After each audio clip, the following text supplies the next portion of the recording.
The hyoid bone is one of the most fascinating anatomical structures in the horse's body, and yet it's one that we don't hear about very frequently. I really recommend that you Google hyoid, H-Y-O-I-D, hyoid apparatus, after this video at some point. You can, if you're a geek like I am, you can read for hours about it.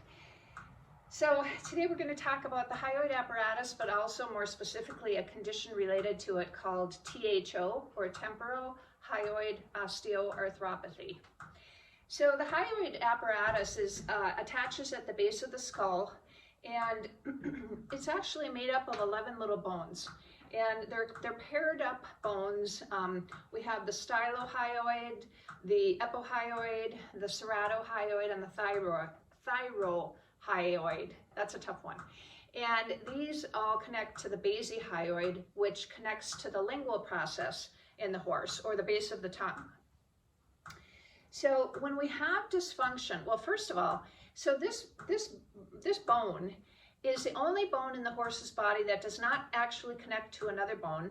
It's just supported by ligaments, and it also connects to every single muscle in the horse's body.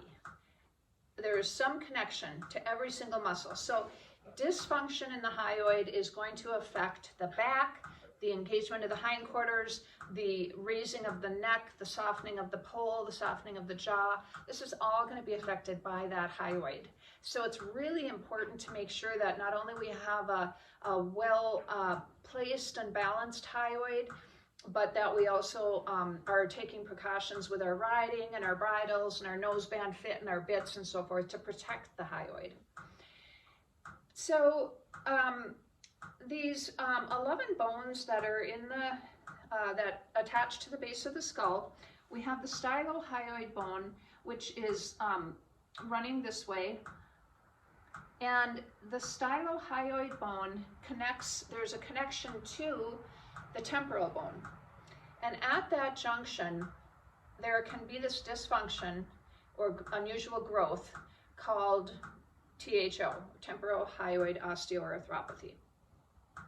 So if we break up that name, so temporal from the temporal joint, hyoid, osteo meaning bone, and arthropathy meaning disease of the bone, or arthritis or arthritic changes. So we have this apparatus that attaches to the base of the tongue, and every time there is movement at the base of the tongue, whether it's from grazing or vocalizing or eating their food, there's going to be movement to that hyoid. So when we have this condition that is rare or common, depending on who you ask, what happens is there's overgrowth of bone, either at the hyoid and the temporal bone. There's overgrowth, and they protrude more than they should. And there can be fusion of those two, and then which cause a rigid point, a rigid piece of bone. And when we have that rigid piece of bone, that is at risk of fracture whenever the horse is moving the base of the tongue for whatever reason. If that bone is fractured, we can have all sorts of different outcomes. You can have, it can be fatal, so you would have an acute accident. It could have lasting neurological deficits.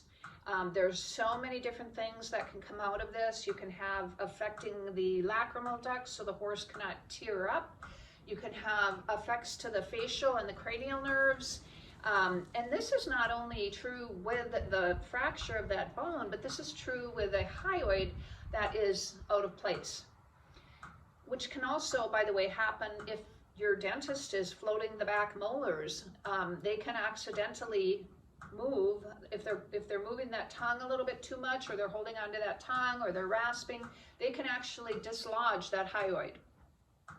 So signs of that would be, or could be, things like seeing one eye that's off center, one eye lower than the other, one nostril higher than the other. I'm sure you've seen that in horses. A muzzle that tends to be going to the right or the left more. You can have balance problems. You can have a horse that cannot go one direction or the other very well. They can't take a lead very well one direction. Gosh, there's so many possible things that you would not even think would be related. So really, really important to know that your hyoid is where it needs to be and is healthy. So with this condition, I will tell you a little bit about what we went through, what we saw with Sirocco, how it was diagnosed, what they did, and again, talking about treatment options. So 6 years ago, he started rubbing the base of his ears. Now, remember, the stylohyoid bone is going to end just below the base of the ear there. And that's where he was rubbing, on both sides, by the way. Sometimes it was more on one side or the other, but he would go back and forth. There was really violent rubbing. I mean, he would go in his stall, put his head into the grill, and he would just go at it there. And sometimes he'd even rub it where it was raw. So we assumed at first that it was bugs. You know, he either had a tick in there, or it was mites, or, you know, which are not real common in horses, but that was kind of what we started out thinking about. So I took him down to the University Vet Hospital, and they did x-rays, they did all sorts of, you know, they did blood tests and so forth. And they also looked at the guttural pouches, the middle ear. Well, actually, they couldn't see the middle ear with an endoscopy. They would have had to do a CAT scan for that. But they looked at the guttural pouches and with an endoscopy scope. And they found what they thought at that time was they ruled out bugs of any sort, and they said it's probably a middle ear infection. Now, a middle ear infection is another way of saying THO, but they did not mention the hyoid or THO. So I brought him home on antibiotics, and there was no change. He went through his antibiotics, used them all up, and we just had no change. And in fact, he continued to get worse. So he would often be standing out in the pasture, and he'd have one ear flat back, and the other ear would be droopy. Hard to explain because it's not something that you see on a normal healthy horse, but he actually had a droopy ear. And so he would be standing out there, and he'd have one ear up or back, and then one droopy ear. And we could just see he was really miserable. He was not eating, grazing with the other horses. He was just standing out there like this. And that went on for quite a while. And I maintained communication with my vet at the university. And we continued watching him, and they couldn't really come up with any other ideas for me. So as the years went on, I just kept him comfortable as best I could.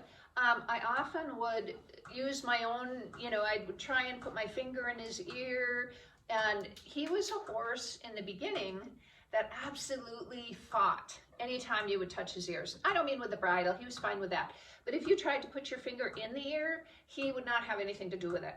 And I even got a twitch, which one of those long pole twitches. I didn't use it on him. I never ended up having to, but I was worried, that I wasn't going to be able to do what I needed to do, because we were trying different things, putting different things in his ears, just in case it was bug related. So, when you're desperate, you try different things. So that was the state that I was in at that time. So anyway, I ended up just going and really trying to get my finger in his ear. Once I started getting my finger down in his ear, he absolutely loved it. He just would put his head up and he'd beg me because he wanted me to rub in there. And so it was apparent that it was itching or it was pain relieving. I don't know which it was, but he was acting like it was scratching an itch. And I got out some gunk, but not much, just kind of a normal amount of little gray waxy material, and that was it. So we went on like that for, I don't know, a couple of years. And I just would monitor, I'd just keep an eye on him, make sure he wasn't going downhill anymore. And that was the only symptom that we had for a long time. And then one winter, I was riding him out in my outdoor, and I was cantering, and we were in deep snow, and I was more paying attention to what I was doing rather than looking at his ears and his head. And remember, now at this point, we did not know anything about a hyoid. So I wasn't, you know, if I had known, I would not have been riding him. But anyway, so I was cantering him, and then I happened to have been taking a video, and when I looked at the video, and I was even showing a doctor friend of mine the video, and she has a holistic equine practice, and she was looking at it too, and we both saw where he had kind of a head tilt in the video, and it was apparent that there was some pain associated with it as we were going around. It was kind of a windy day, and she felt that he had trigeminal nerve pain. And so then I didn't ride him anymore after that for quite a while. But when I did start him up again, I started him up, we were working on canter, and there was a problem, if I remember correctly, and I might not be on target with this, but I think he was having a hard time going to the right, taking a right lead canter. And so as I was talking to a friend of mine about this, she mentioned, have you thought about the hyoid? And I said, no, I don't even know anything about it. And so I started researching everything I could about the hyoid, and I found this condition, THO. So I looked at when you research that condition, there's a lot of photos out there that will show you the endoscopy report pictures of what it looks like. And so I looked at those, and I knew in my mind what Ceratohyoids looked like. Yes. And I knew that they were really similar because there's a thickening of this bone when you look at the endoscopy report. It's supposed to be a really narrow bone, like, you know, just like an eighth of an inch maybe, and it just really widens up considerably. And so I contacted the vet at the U, and I said, you know, I was reading about the hyoid, I found this article and these pictures. Do you think this is possibly what we're dealing with? And she pulled up his endoscopy reports and went back and looked at everything, and she said, yes. She said, I do. I think that's what we're dealing with here. So then, knowing that and having that information, we continued to look at the possible surgical options at that time. And at that time, all I could find was the Stylohyoid removal. So Sirocco, it's a really warm day here, and he's got flies around his hind legs right now. Anyway, so the removal of a large chunk of that Stylohyoid process in here. And the outcome for that procedure was 40% positive. And so I thought at 19 years old, or he might have been 20 at that time, I can't remember it, but anyway, we thought, no, we're not going to put him through that kind of a traumatic surgery for a 40% chance that he might come out of it okay. So we continued on. Now, nowadays, there's another procedure that has much better outcomes, and it is removal of the Ceratohyoid bone instead. And so the Ceratohyoid bone, here's the Stylohyoid, like this, and then the Ceratohyoid runs like this under here. So kind of at a 90-degree angle right at the end of the Stylohyoid there. And they can remove that the short bone, the Ceratohyoid, and once that's removed, that removes the leverage off of that Stylohyoid. And so you don't have the same type of risk of the Stylohyoid and that fused thick part of bone that can fracture. You've lost your leverage there, and so it reduces the risk of the fracture. So that Ceratohyoid removal has very positive outcomes, and I'm sure that there's more to learn about it than what I just told you.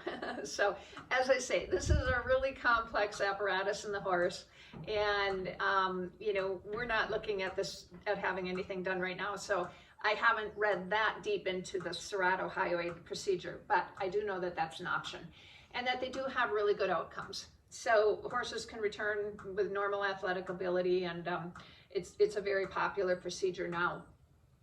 So anyway, as time went on with Sirocco, Because he had this condition, I knew I couldn't put a bit in his mouth again. So I started riding him, I was riding him bitless a lot, but then I decided to start riding him bridleless, because this was a horse that came to me in a perfect, dressage frame. And he would have the beautiful arch neck and the vertical nose, and, he was always really collected in his frame. He was not working over his back like he should, but he did have the pretty look to the neck and the head. So I wanted him to start stretching, because when you have this hyoid condition, any kind of torque or anything going on at the back here, where they're, when they're collected and they have that head in, that can be dangerous. And I wanted him to be stretching more. So I started riding him bridleless, and he learned over time, he learned how to get that neck out and how to stretch. It was so fun to watch and very fun to ride on him. So as we continued to ride him, as I continued to ride him bridleless, I just noticed that the ear rubbing and everything, it wasn't so much of a roller coaster anymore. And the times where he was rubbing were just going down, down, down, down. Now, I'd say over the past year, I've probably seen him rub a handful of times, 2-3 times maybe. So he's doing quite well. And we didn't, we had no treatment. So we don't know if the bone is fused with him. However, as I say, he had those signs that would indicate that it probably did fuse, and it may have even cracked. We don't know. It may have fractured. He had the trigeminal nerve signs. He had the the base of the ear problem. He also has offset nostrils a little bit. So he does show a lot of the changes that are apparent when they have that condition, or when if there's a fracture of the bone, you can have an acute fatality, or you can have a horse that falls into seizures, or they might just have these neurological deficits. There's all sorts of different things that can happen, or you might not even know that fractured. So it's really, it's scary, because if you have a horse and you're not familiar with THO, or you don't know if they have it or not, and you take them in for a dental float, and that dentist is holding that tongue or pulling it at all, it can fracture, and then you can have a fatality. So it's very important to prevent. And we talk about this a lot in this course, is how to prevent things from happening so you don't have to go down that road. So with prevention, we want to keep the horse relaxed, and we need to keep everything relaxed, and we need to pay attention to our tack. So you always want to have a 2-finger space between the nose band. If you're using a flash, if you're a dressage rider, and you're using a flash, I need something to drink right now, I'm getting dry. You need to make sure that it's not so tight that your horse cannot take a treat out of your hand and chew and swallow. They need to be able to chew. They need to be able to chew that mouth, because this is how the horse is going to regulate and keep that hyoid where it needs to be. And when you have a horse that is learning through your legs and your aids to come onto the bit, you have to have, everything is going to come down to the mouth and how relaxed the mouth is. This is going to have a relation to how relaxed the poll of the horse is. And this is all going to come from how relaxed the base of the neck is. So what we need to have is, we need to have all of this, and we also have muscles that I didn't mention yet. There are muscles called Omohyoid and Thyrohyoid that run right down here, right down through to the shoulder here. And we have an attachment also with the scapula. Remember I said it's attached to every muscle in the body and the fascia that connects all of this. And there's literally a connection to everything that's going on in the horse's body. So we want this to remain really relaxed. Massage is a great thing to do before you ride, but also, again, making sure that the horse is relaxed with his tack. If you have a horse that's sticking their tongue out the side of their mouth or pulling back their tongue, you probably need to have their hyoid checked, because that could be a sign that something is not right in there. And or if you have, like I said, the offset eyes, or you've got something going on strange with the base of the ears, or you've got a horse that can't tear up, dry eye, or a horse that can't close an eye. There have been horses that have dry eye because the hyoid condition has affected the lacrimal duct, and then they also can't close their eye. So they've got this dry eye, they can't close it, the cornea is then at risk of ulceration, and corneal ulcers are very, very serious. They can lead to blindness if not treated. So this is really an important anatomical structure in the horse, and one that we have to really know about and pay attention to. And it's interesting to me that a lot of people, like myself, had never even heard of well, I had heard of the hyoid, but I didn't know anything about it in the horse. We have a hyoid too. You know, when you swallow, and you feel the structure go up and down in your neck when you swallow, that's our hyoid. So anyway, prevention again is going to mean using appropriate tack, having your horse checked out, keeping it relaxed, never ever using something like a flash strap that's going to, you can use a flash strap, but have it loose enough that the horse can still chew the bit or take a treat from your hand. The horse has